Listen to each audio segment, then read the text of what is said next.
ഒരു പ്രദേശമാകെ കൈയടക്കി വെച്ചിരിക്കുകയാണ് രാമസേന. വർഷങ്ങളായി ദുരിതത്തിലാണ് ഒരു പ്രദേശത്തെ മനുഷ്യർ. രാമഗിരി കോട്ടയുടെ താഴ്വാരത്തിലുള്ള ഓങ്ങല്ലൂർ പഞ്ചായത്തിലെ പൂവക്കോട് തൊണ്ടിയന്നൂർ പ്രദേശങ്ങളിലും കൊപ്പം പഞ്ചായത്തിലെ ആമയൂർ കിഴക്കേക്കര തെക്കൻമുക്ക് പ്രദേശങ്ങളിലും വല്ലപ്പുഴ പഞ്ചായത്തിലെ ചെറുകോട് ഭാഗങ്ങളിലും വാനരശല്യം രൂക്ഷമാവുകയാണ്.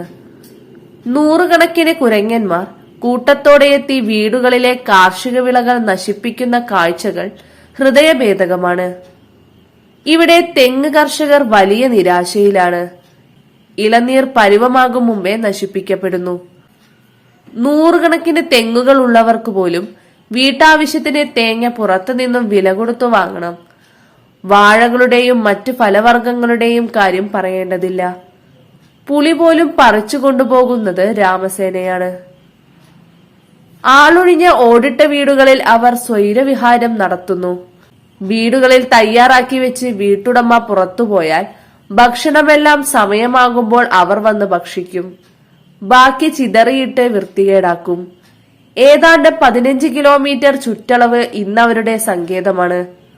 മനുഷ്യർ വേണമെങ്കിൽ അവരെ അനുസരിച്ച് ജീവിക്കാം.